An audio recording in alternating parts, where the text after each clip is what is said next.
Dan saya kembali menyapa Pak Wawan. Wah, sudah lama nih Pak kita nggak berjumpa Pak. Iya, kayaknya sudah setahun ya. Belum ding. Belum Pak. Ya, waktu itu apa ya, terakhir ketemu Pak Wawan Vlog, ya waktu ngevlog. vlog. Iya, Oh, ngevlog ya. bukan Pak, yang itu Pak, yang apa, cara asik anak belajar Alkitab itu Pak. Oh iya iya iya iya. Betul betul Iya. betul. Nah, gimana Pak, kabarnya hari ini? Kabar baik luar biasa. Cuma sekarang saya masih isolasi mandiri sepulang dari Sumba dan Makassar. Jadi maafkan kalau banyak suara backsoundnya kendaraan di ini karena saya lokasinya ini di pinggir jalan, tidak seperti biasanya. Jadi saya pindah lokasi, lokasi syutingnya saya pindah. Jadi mohon maaf nanti kalau banyak gangguan suara kendaraan gitu ya. Tapi saya Iya. kabarnya baik. Bukan karena saya kena COVID tapi karena harus isolasi mandiri 14 hari gitu. Ya, puji Tuhan Pak, semoga kita tetap mendoakan yang terbaik Pak supaya Iya, amin. pelayanan tetap maksimal. Ini berarti Pak Wawan ada di Klaten Pak ya? Di Klaten di rumah, di rumah. Oke. Nah, ini saya dengar tadi Ibu Tina tidak bisa bergabung dengan kita. Mungkin Pak Wawan bisa menyampaikan sedikit tentang Ibu Tina, barangkali maksudnya Pak Wawan sendiri di Footprints sebagai apa, lalu Ibu Tina juga di bagian apa gitu. Iya, kami saya dan Kak Agustina Wijaya ini atau Mbak Tina itu sama-sama sebagai pendiri Yayasan Sekolah Minggu Indonesia dan pengelola sekarang. Pengelola terutama Renungan Anak Footprint. Cuma karena sekarang itu Mbak Tina itu juga punya kesibukan sebagai pengelola sekolah Hagios di Jogja, dengan ini kurikulum internasional begitu ya. Jadi tidak bisa ikut gabung karena dia juga harus bekerja begitu. Sementara saya yang pekerjaannya lebih luas, yang jam kerjanya bisa diatur sendiri. Jadi work from home bisa bisa gabung. Jadi nanti Kak Tina direkam dulu, menyampaikan pesannya. Nanti kalau untuk interaksinya nanti sama saya. Jadi kira-kira sama lah saya dengan Mbak Tina itu sudah sehati gitu. Gitu ya.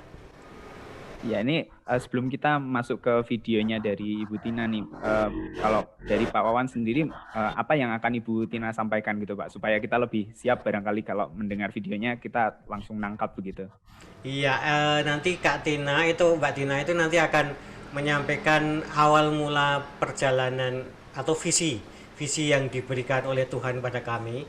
Mengapa kami mengambil pelayanan untuk anak begitu, kemudian beberapa yang sudah dilakukan dan eh, hal apa yang terutama mendorong kami untuk ini. Sebenarnya kami ini orang bonek gitu ya, bondo nekat, karena eh, dapat dikatakan hampir tidak ada modal awal pada awalnya, tapi bisa sampai sejauh ini itu kami melihatnya sebagai sebuah ini ya, penyertaan Tuhan dan mukjizat. Sebenarnya mukjizat yang nyata, yang bukan sekedar mukjizat yang spektakuler, tapi mukjizat dari sehari ke sehari itu kami rasakan ketika mengelola pelayanan anak ini. Jadi kira-kira nanti Mbak Tina akan menyampaikan itu.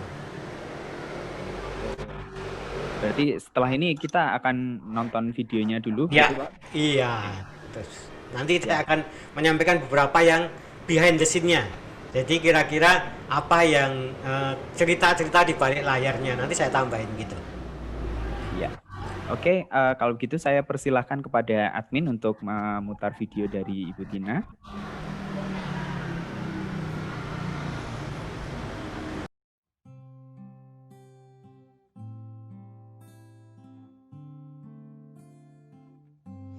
Selamat pagi Bapak Ibu yang terkasih di dalam Tuhan. Perkenalkan, nama saya Agustina Wijayani dari Renungan Harian Anak Footprints.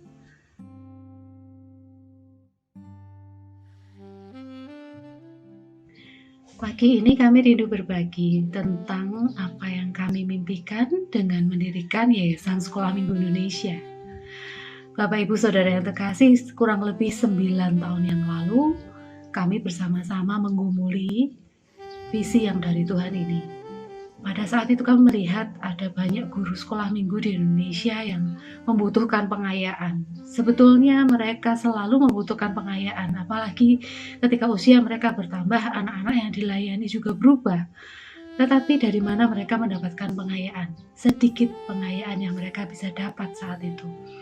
Karena itu kami rindu mendirikan sebuah yayasan yang bisa menjadi pendamping buat mereka. Selain itu kami juga rindu bahwa kami mendampingi anak-anak supaya sejak muda mereka bisa bertumbuh dalam pengenalan mereka akan Tuhan dan dalam hubungan pribadi mereka dengan Tuhan. Supaya ketika mereka bertumbuh dewasa, mereka tidak menjadi anak-anak yang menyimpang dari jalan Tuhan. Juga kami rindu mendampingi orang tua, karena sebagai orang tua mereka adalah pembimbing rohani bagi anak-anak mereka setiap waktu, setiap saat di rumah. Itulah mimpi kami pada saat itu.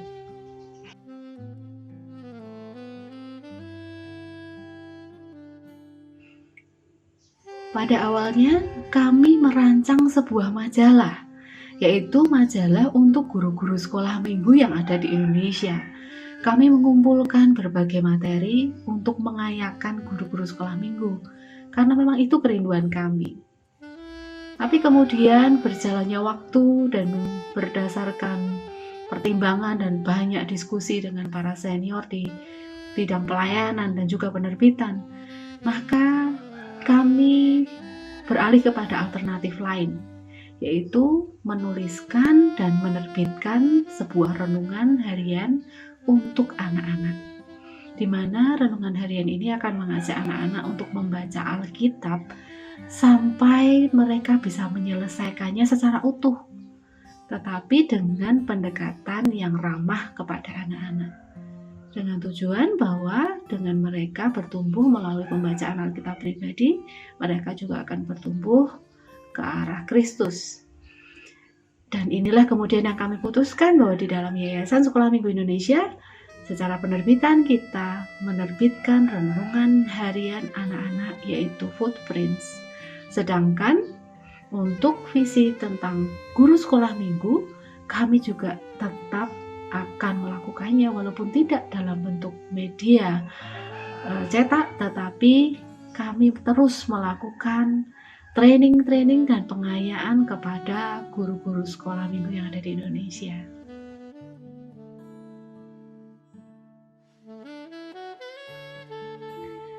Jujur kami prihatin ketika mendengar sharing dari banyak guru sekolah minggu yang mengatakan bahwa mereka kurang mendapatkan dukungan atau prioritas dari gereja maupun dari orang tua. Dan betul ini kenyataan yang terjadi di Indonesia.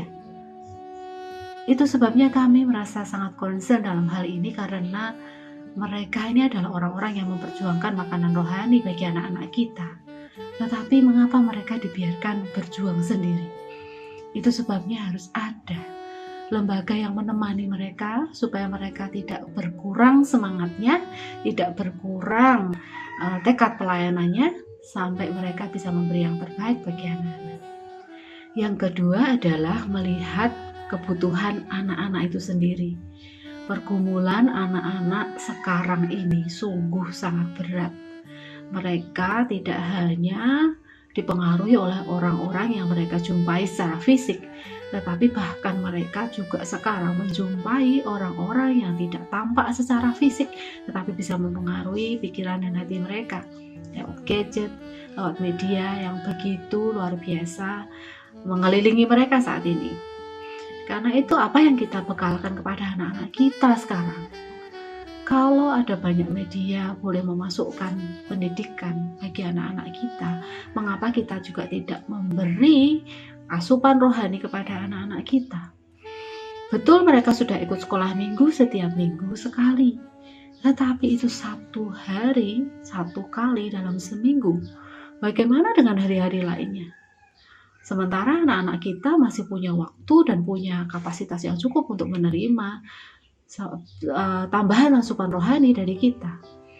Itulah sebabnya kami berusaha untuk membantu orang tua dan para pendidik rohani supaya bisa menolong anak-anak kita untuk membaca firman Tuhan setiap hari. Kalau kita memberikan Alkitab langsung kepada anak-anak, tentu mereka akan merasa berat. Ini terlalu tebal buat saya, tidak mungkin saya baca. Dan sebuah target yang terlalu tinggi itu membuat orang tidak mau ambil bagian di situ. Itu sebabnya Footprints berusaha untuk membreakdown bacaan Alkitab menjadi bagian-bagian yang kecil sehingga anak-anak dimungkinkan untuk membaca seluruh Alkitab.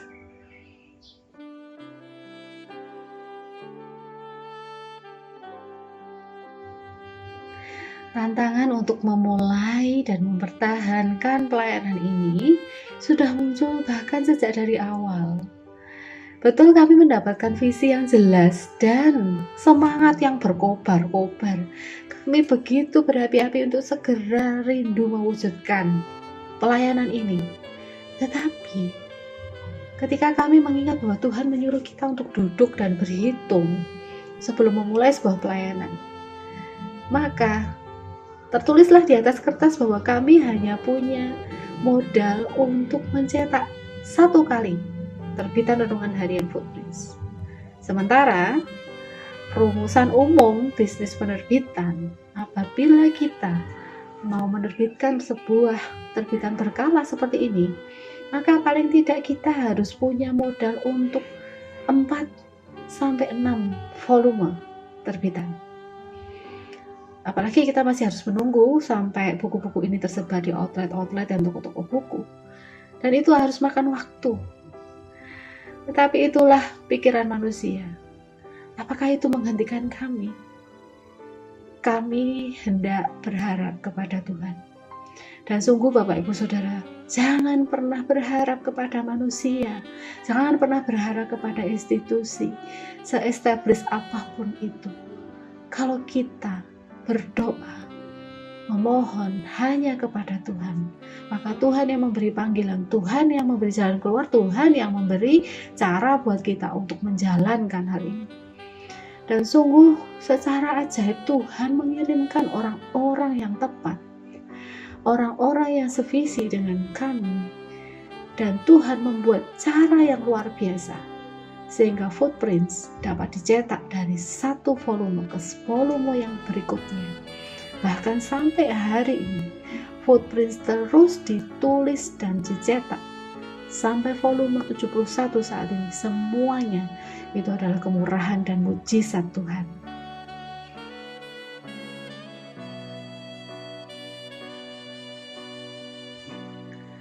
Tantangan yang berikutnya adalah bagaimana kami dapat mengelola pelayanan ini dengan baik. Bapak Ibu Saudara, sungguh tidak mudah sebetulnya bagi kami karena masing-masing dari anggota tim kami sesungguhnya adalah orang-orang yang berlatar belakang profesi yang berbeda-beda.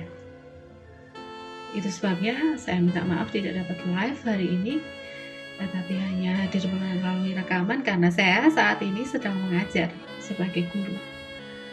Tetapi tidak menjadi soal bagi kami karena kami tetap sukacita melakukan pelayanan ini. Sebab inilah panggilan kami. Kami sangat menyadarinya dan kami sangat mensyukurinya, dan kami bahkan bangga dapat ikut melayani sebagai rekan sekerjanya Tuhan di sini. Itu sebabnya bahkan kami tidak pernah ingin melepaskan ini, tetapi kami ingin terus melakukannya dengan setia sepanjang Tuhan masih mengizinkan kami, memberi kami nafas untuk melakukan pelayanan ini. Bahkan ketika kami harus bekerja sama lintas waktu dan tempat dengan profesi kami masing-masing dan tempat tinggal kami masing-masing yang bahkan kami terpisah kota, hampir-hampir kami ini tidak pernah saling bertemu. Itu sebabnya kami harus punya komitmen untuk bisa berkomunikasi dengan lancar, komitmen untuk bisa bekerja sama dengan lancar walaupun secara online. Seluruh proses Footprints dilakukan secara online. Sungguh merupakan sebuah anugerah buat kami karena Tuhan sudah memberikan teknologi yang sangat menolong ketika Footprints ini dijalankan. Jadi ketika Footprints mulai dengan ditulis, disunting, diberi ilustrasi, pracetak sampai cetak, Di sepanjang waktu itu kami tidak pernah bertemu. Kami berkantor di rumah kami masing-masing, dan kami hanya bertemu melalui dokumen-dokumen dan secara online. Tetapi melalui semua itu, dengan komitmen pelayanan yang sama, kita bisa melakukan pelayanan ini dengan baik. Dan puji Tuhan, Tuhan memberkati semuanya itu. Sekali lagi, tantangan-tantangan boleh datang. Bahkan setelah ini, kami yakin masih ada banyak tantangan di depan. Tetapi kami sangat yakin bahwa Tuhan juga tidak pernah meninggalkan. Dia yang memanggil, Dia yang memperlengkapi, Dia yang membela, dan Dia yang selalu memberi kekuatan dan sukacita kepada orang-orang yang melakukannya. Tetap semangat, Tuhan Yesus memberkati. Ya, ini sepertinya saya tadi belum dengar Yayasan Sekolah Minggu Indonesia ini didirikan tahun berapa, Pak ya? Yayasan Sekolah Minggu Indonesia itu didirikan tahun 2018 itu ada beberapa saya, Mbak Tina, kemudian beberapa rekan-rekan dan beberapa senior kami yang kami ajak untuk mendirikan Yayasan Sekolah Minggu Indonesia ini, dan Footprint itu salah satunya begitu ya. Tapi mungkin saya tambah dikit ya atau saya ulas dikit yang dari Mbak Tina tadi. Awal mulanya pelayanan kami ini sebenarnya bermula dari majalah. Karena saya dulu bekerja di majalah Bahana di Andi, lalu resign, kemudian Mbak Tina itu pengelola pemimpin redaksi Renungan Harian di Gloria gitu ya. Kemudian kami pernah membuat majalah edisi pertama, sudah daminya sudah ada, siap cetak begitu. Kemudian ya itu tadi seperti kata Mbak Tina, kok rasanya lebih tepat kalau sekarang membuat renungan dulu. Nanti majalah akan menyusul kalau ada kesempatan. Kemudian akhirnya kami beralih haluan dengan membuat renungan. Kemudian masalahnya itu adalah kami tidak memiliki, sebenarnya modalnya nekat tadi, bondo nekat, karena yang kami miliki cuma pengalaman saya sebagai penulis dan redaktur di majalah Bahana, kemudian Mbak Tina itu redaktur di Renungan Harian. Cuma itu aja, sementara modalnya itu cuma sekali cetak itu modalnya, padahal untuk penerbitan itu minimal itu dibutuhkan modal untuk 6 kali cetak. Modal 6 kali cetak. Misalnya sekali cetak itu misalnya aja ya 10 juta misalnya. Berarti kalau mau bikin penerbitan itu berarti sekitar 60 juta itu harus dimiliki. Mengapa? Karena ketika kita jualan di toko buku itu baru 4 atau 5 bulan kemudian baru bisa ngambil penjualannya dari toko-toko. Kita minta pembayarannya. Berarti kan bulan pertama sampai kelima harus keluar duit dulu, bakar uang dulu kalau istilah sekarang gitu ya. Nah, padahal kami cuma buat ongkos cetak, bukan ongkos produksi loh. Ongkos cetak cuma 1 kali aja. Kami nekat, tapi ternyata itu sampai sekarang bisa sampai 71 volume. Itu luar biasa. Tetapi kalau kami merefleksikan sejenak gitu ya, ada 2 faktor yang berperan. Pertama, momentumnya karena ketika kami mulai pelayanan ini, dunia online itu sudah mulai bergerak, sudah mulai maju gitu ya, sehingga kami menjadi efisien karena tidak perlu sewa kantor, tidak perlu menggaji admin atau pegawai harian begitu. Kami kerjanya remote. Saya di Klaten, Mbak Tina di Jogja, lalu ada teman-teman juga lain di tempat yang lain. Kerjanya itu lewat online, sehingga efisien, tidak perlu keluar biaya banyak. Kemudian yang kedua, itu Tuhan itu mengirim orang-orang yang tepat pada saat yang tepat. Ketika kami butuh ini, itu secara ajaib ada orang datang menawarkan bantuan. Termasuk pada awal-awalnya Ilsa itu juga merangkul kami gitu ya. Ketika awal awal pelayanan kami itu kami diajak untuk kerjasama, padahal kami ini siapa, belum apa-apa pada saat itu, dan saat ini juga itu ya, masih belum, ya masih anak kemarin sore begitu. Kemudian beberapa orang yang melihat renungan ini, ada teman di Jakarta tiap hari itu nulis renungan harian dibagi untuk anak-anak di jalanan. Kemudian dia lihat renungan anak Footprint, ngapain saya repot-repot nulis setiap hari, pakai ini aja gitu ya.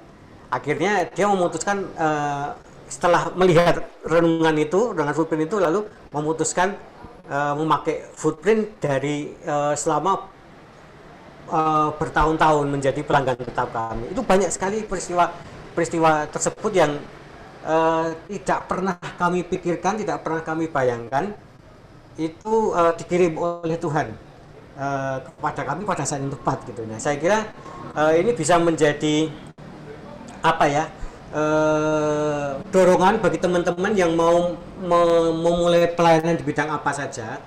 Itu kalau istilahnya Yohanes Surya itu mestakung, semesta mendukung gitu ya. Begitu kita bergerak, itu komponen-komponen lain itu akan ikut bergerak mendukung kita gitu. Yang penting kita terbuka, kita mau menerima orang lain, dan juga bersedia berbagi visi, berbagi mimpi seperti ini. Jadi misalnya kalau kami diajak seperti ini, senang sekali. Mengapa? Karena kami bisa berbagi mimpi, dan suatu saat berarti mungkin punya banyak teman, dan teman itu artinya jejaring. Nah, jejaring itu artinya kita bisa saling bersinergi. Begitu Mas Odi yang bisa saya tambahkan dari Mbak Tina tadi. Iya, oke Pak. Ini sebelumnya maaf nih Pak, ada sepertinya ada ralat dari Ibu Tina. YSMI bukan mulai tahun 2018. Oh iya, 2011 ya. 2011. Iya, saya lupa. Iya, 2011. Iya, tapi memang apa ya, kalau saya lihat tahun 2011 pun waktu itu saya masih kuliah, dan itu juga memang apa ya, platform online sudah mulai tumbuh begitu Pak. Jadi ya semua yang dibilang Pak Wawan tadi saya sangat setuju. Ini ada tanggapan dari YouTube Pak, dari Onesimus Endik, luar biasa iman pengelola Footprints gitu. Dengan model yang segitu, yayasan boleh kecil tapi mimpi besar Pak ya. Iya, betul. Nah, ini ada juga nih Pak, tanggapan dari Saudari Kristianti Endarti di Zoom terkait tadi yang dibilang oleh Ibu Tina, kadang pelayanan sekolah minggu mungkin kurang didukung oleh orang tua. Nah, Footprint sendiri ini kalau menurut Pak Wawan lebih diperuntukkan ke siapa Pak? Ke orang tua, maksudnya untuk membantu orang tua atau membantu guru sekolah minggu? Iya, pelayanan Footprint ada 3 pilar. Ada 3 pilar untuk anak sendiri, kemudian untuk para pegiat anak, pelayanan anak, misalnya guru sekolah minggu, kemudian guru-guru PAUD gitu, lalu aktivis-aktivis pelayanan anak, itu pilar kedua. Lalu pilar ketiga itu orang tua. Mengapa orang tua? Karena kalau guru sekolah minggu itu cuma mengajar 2 jam dalam 1 minggu, sementara orang tua itu 7 hari dalam seminggu itu membimbing kerohanian anak gitu. Jadi kami berusaha menjaga 3 pilar itu, tapi memang secara jujur kami akui fokus utama pada saat ini lebih banyak terkuras ke anak, terutama di dalam membuat renungan itu, karena itu menguras pikiran kami. Karena penulis, terus terang saja kami ini kesulitan mencari penulis untuk renungan anak, karena menulis renungan anak itu tidak mudah dan juga tanggung jawabnya berat. Mengapa? Karena Yesus mengatakan kalau siapa saja yang membuat anak ini tersesat, lebih baik baginya dikalungkan batu kilangan lalu dicemplungkan ke laut gitu ya. Bukannya artinya Yesus kejam, tapi artinya ini berat dan tanggung jawabnya besar, karena sekali salah itu akan diingat sampai orang tua, sampai dia menjadi tua begitu.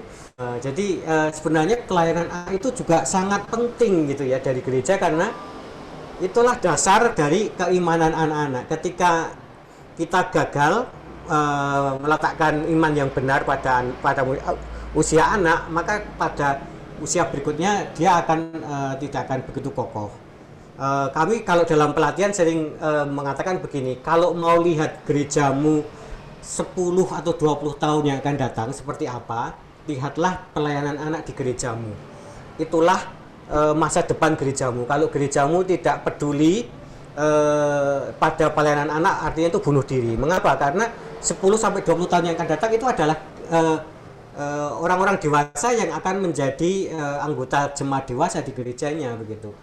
Sehingga itu strategisnya pelayanan anak begitu. Nah, itu yang menjadi broken heart-nya kami, yang menjadi kegelisahan kami karena banyak gereja yang tidak memberikan fasilitas, perhatian, dana yang cukup bagi pelayanan anak. Misalnya begini, kalau di gereja untuk orang dewasa ada AC, kemudian tata suaranya menggelegar, tata lampunya ciami begitu, dan anggarannya besar. Sementara sekolah minggu ya cuma diberi ruang berapa kali berapa meter, kemudian tempatnya juga tidak strategis, kadang banyak gangguannya. Nah, itu sebenarnya mestinya kebalik. Mestinya yang lebih banyak itu untuk anak-anak. Itu begitu, Mas Odi. Iya, saya juga pengalaman dari gereja sendiri juga kadang pelayanan anak itu dipandang kurang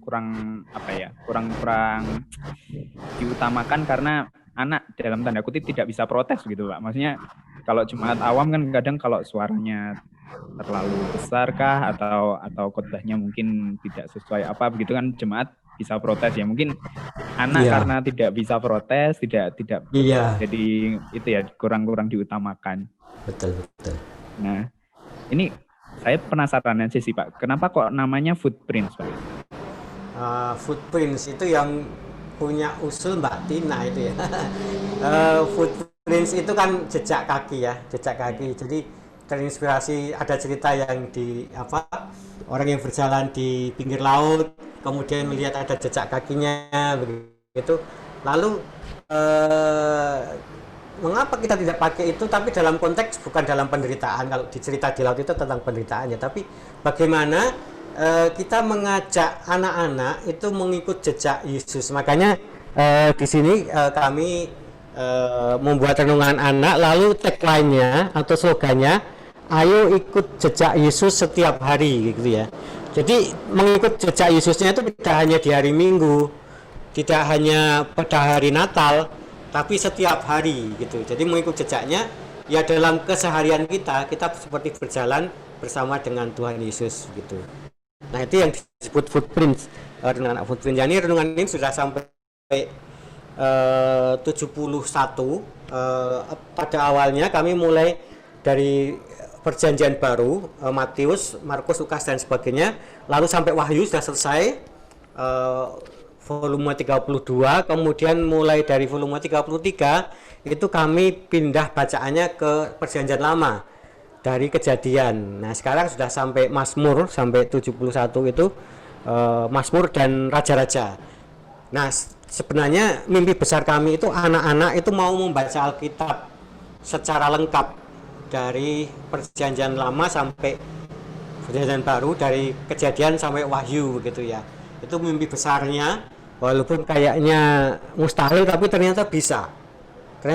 Itu ternyata Perjanjian Baru aja sudah bisa kami selesaikan, dan ini Perjanjian Lama sudah sepertiga jalan. Saya kira kayaknya sih bisa begitu. Walaupun pada awalnya kelihatannya mustahil ya, kelihatannya nggak mungkin gitu, tapi kok ternyata luar biasa, bisa ternyata begitu.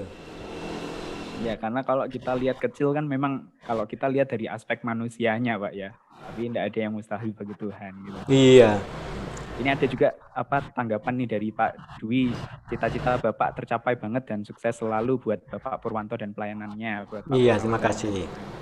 Nah, ini juga ada ini Pak mungkin satu pertanyaan kali Pak, kan karena Footprints ini juga untuk menolong guru sekolah minggu. Nah, terus tadi juga Ibu Tina menjelaskan ada pelatihan juga yang diberikan kepada guru-guru. Nah, itu pelatihannya seperti apa Pak? Kalau boleh tahu, maksudnya di balik pelayanan Yayasan Sekolah Minggu Indonesia ini bekerjanya seperti gimana gitu Pak? Iya, pelatihannya sebenarnya kami menunggu undangan aja. Kalau dulu eh, sebelum ada pandemi itu pelatihannya onsite. Jadi kalau ada guru gereja atau komisi anak itu pengen mengadakan pelatihan gitu, eh, ya tinggal undang kami aja, kapan harinya, lalu kalau sudah deal kita bicarakan materinya seperti apa. Tapi kami berusaha untuk memberikan materi secara interaktif, menarik, kemudian inovatif, bukan seperti seminar tapi yang fun gitu ya, having fun, sehingga pengalaman kami setiap ada pelatihan pasti antusias gitu guru-guru. Eh, Kalau misalnya eh, biayanya berapa gitu, kami tidak pernah mematok biaya. Misalnya bahkan diundang aja kami udah seneng gitu. Diundang kami udah seneng. Kalau misalnya tidak ada misalnya ongkos gitu, kita bicarakan sama-sama. Nanti kita bicarakan jalan keluarnya, jangan sampai hal yang baik, hal yang mulia itu menjadi batal cuma gara-gara hanya karena ongkos gitu ya, karena biaya gitu. Jadi kalau ada yang nanti setelah pandemi ini mau mengundang kami, tinggal hubungi kami aja. Nanti kita bicarakan eh, kapan harinya, lalu apa yang dibutuhkan, terus apa yang perlu kita persiapkan. Nah, selama pandemi ini kami juga mengadakan pelatihan secara online. Dari dengan Sabda juga pernah untuk aktivitas di rumah saja. Lalu dengan Give ID itu teman yang juga pelayanan anak, kemudian kami bersama-sama mengadakan webinar seperti ini sudah sampai 4 kali begitu. Dan kalau misalnya dengan gereja juga pernah, gereja ada yang pernah mengundang kami. Jadi kakak kalau misalnya mau mengadakan pelatihan bagi guru sekolah minggu di tempatnya secara online, boleh aja. Nanti kita bicarakan sepanjang kami ada waktu, nanti kami layani. Begitu. Oke. Ini ada yang nanya nih Pak, gimana cara dapat bukunya Pak? Dan berapa harganya begitu? Iya, kalau renungan anak ini bisa dipakai untuk 30 hari. Satu renungan ini itu harganya 7.000, belum ongkos kirim, tapi selama pandemi ada diskon. Ada diskon 30%. 30%, kami mendukung teman-teman yang belajar di rumah supaya mereka bisa mendapat, karena kan anak-anak kadang tidak mendapat perhatian secara kerohanian. Nah, bisa dikirimi buku ini ke rumah mereka masing-masing, lalu mereka menggunakannya secara bersama-sama. Lalu untuk bukunya itu kami sebenarnya sudah menerbitkan ini kumpulan renungan yang per Alkitab. Ada yang Matius, Markus, Lukas, yang ini Yohanes, sudah terbit yang Yohanes. Matius, Markus, Lukas, Yohanes. Itu harganya 33 dan 38.000. Ada diskon 30% juga selama masa pandemi ini. Nanti bisa menghubungi kami. Kalaupun tidak ada dana untuk membeli, itu nanti kami bisa kirimi secara PDF ininya.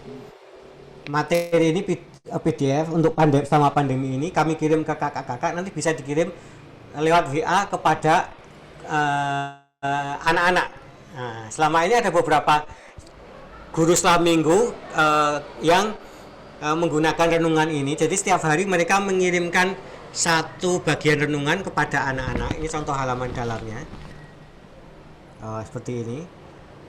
Satu hari itu satu halaman, kemudian dipakai oleh anak-anak secara online lewat WhatsApp. Nanti kalau ada yang membutuhkan online e-booknya, nanti bisa menghubungi saya. Nanti saya tuliskan nomor WA saya di chat, silahkan menghubungi saya untuk mendapatkannya, begitu ya. Saya kira itu. Itu kalau kita mau, itu tadi pertanyaan dari Ibu Hesti Pakendek. Semoga menjawab pertanyaan Ibu Hesti. Lalu ini masih terkait juga, ada pertanyaan dari Ibu Fertileni Indraha. Ya. Itu kalau dapat edisi lengkapnya langsung, misalnya sekarang sudah 71 Pak ya, kalau dapat langsung 71-nya bisa nggak Pak itu? Oh, bisa. nanti silakan hubungi saya lewat WA, ini sudah saya ketik WA saya. Hubungi saya lewat WA. Kalau mau yang lengkap nomor 1 sampai 71 bisa, nanti kami kirimkan dengan diskon 30%, tapi belum ongkos kirim karena ongkos kirimnya ditanggung oleh pemesannya begitu. Tapi untuk e-booknya kami nggak bisa lengkap misalnya 1 sampai 71 gitu ya. Jadi kami kirim per bulan gitu. Oke. Ya, ini sepertinya Ibu Vertila ini ada di Medan, Pak. Berarti bisa, Pak, ya, kalau di Medan, Pak. Oh, bisa. Tapi ongkos kirimnya ditanggung oleh... Ya, tanggung oleh pemesan gitu ya. Oke. Ya, ini balik lagi ke tentang ininya, Pak, apa kalau boleh dibilang semangat di balik pelayanan ini gitu. Tadi Ibu Kristiani Endarti juga menanggapi lagi, guru sekolah minggu tetap semangat walaupun sedikit yang hadir atau kurang didukung, yang penting Tuhan tolong. Dan pelayanan anak memang harusnya diutamakan. Nih Ibu Kristianti setuju, Bapak atau Ibu Rumondang juga setuju. Ini juga ada komentar dari Ibu Eva Iskia, semua setuju pelayanan anak memang penting gitu ya. Dan saya juga setuju secara pribadi. Tapi melihat perkembangannya dari awal ini pasti ada tantangan gitu, Pak, ya, bukan hanya finansial tapi mungkin juga Ibu Tina tadi menyebutkan pengurusnya juga orang dari latar belakang profesi yang mungkin tidak bisa sepenuhnya di situ, tapi toh masih tetap jalan sampai sekarang gitu. Nah, kita pengen tahu nih, Pak, apakah ada satu kejadian atau satu momen yang bikin tetap harus jalan gitu, Pak, dari Pak Purnawan sendiri mungkin secara pribadi. Sebenarnya sih ya nggak ada kejadian khusus ya, cuma dari hari ke hari ketika kami merefleksikan pengalaman kami itu kejadian-kejadian. Jadi setiap kali kami selesai pelayanan itu kami melakukan refleksinya lewat WA karena kami jarang ketemu begitu. Itu dari situ kami mendapatkan, oh iya, setelah kami melihat ke belakang itu ini pertolongan Tuhan yang tadi ketika saat kejadiannya mungkin tidak kami rasakan begitu, tapi ketika setelah kami tengok ke belakang itu ajaib gitu ya. Kok tiba-tiba misalnya kami bisa ketemu orang ini ya, padahal kami nggak pernah membayangkan gitu. Kok tiba-tiba ada yang ini ya menawarkan ini ya begitu. Itu yang membuat kami itu merasakan bahwa kami pada jalan yang benar. Tapi pada satu saat juga kami pernah merasa gamang juga, merasa apakah ini perlu dilanjutkan atau tidak. Pada awal-awal itu memang berat. Pada awal-awal ketika kami memulai ya apa saja, ketika kami setiap memulai pelayanan pasti berat begitu. Tinggal kita tetap bertahan atau tidak. Bahkan kami pernah sampai saat atau kita ini aja ya, serahkan pelayanan ini pada misalnya siapa yang mungkin lebih punya kekuatan atau bagaimana. Tapi ternyata enggak, kami tetap dipercaya untuk melakukan pelayanan ini, sehingga lesson learn-nya, pelajaran yang bisa kami ambil pada saat ini, pada detik ini itu adalah sebenarnya untuk memulai sebuah pelayanan itu tidak perlu tidak mutlak dimulai dengan dana, dengan biaya atau dengan fasilitas, tapi dengan apa yang ada padamu. Kami ingat cerita tentang Musa, dia diutus, kemudian Musa mau mengelak, lalu Tuhan mengatakan apa yang ada padamu. Musa mengangkat tongkat. Ya, tongkat itu yang jadi dipakai Tuhan untuk menunjukkan kuasanya. Jadi ketika kita mulai pelayanan, mulai dari yang ada pada kita masing-masing. Nah, yang ada pada saya itu adalah menulis dan kreativitas. Kemudian pengalaman berjejaring. Kemudian ada pada Mbak Tina itu adalah pengalaman menjadi editor. Dia menjadi editor yang teliti. Kemudian juga pengalaman mengelola renungan, walaupun renungan untuk orang dewasa gitu. Nah, itu tongkatnya Musa pada Mbak Tina. Nah, tongkat saya itu tadi menulis itu. Nah, kalau teman-teman sebenarnya mempunyai visi atau mempunyai beban pelayanan, mempunyai keinginan untuk memulai pelayanan atau sekarang sedang mengelola pelayanan, maka menurut saya ya yang ada pada kita itu apa? Tongkat kita yang sedang kita pegangi itu apa? Jangan iri pada tongkat orang lain, karena tongkatnya mungkin mereka lebih berat daripada tongkat kita, atau tongkat mereka lebih sukar untuk digunakan daripada tongkat kita. Ketika kita punya tongkat sendiri itu artinya tongkatnya itu sudah sesuai dengan ukuran kita, mudah kita gunakan dan kita tahu cara menggunakannya.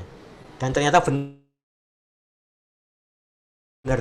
dengan tongkat yang ada pada kita itulah ternyata Tuhan menggunakan untuk pekerjaannya. Itu.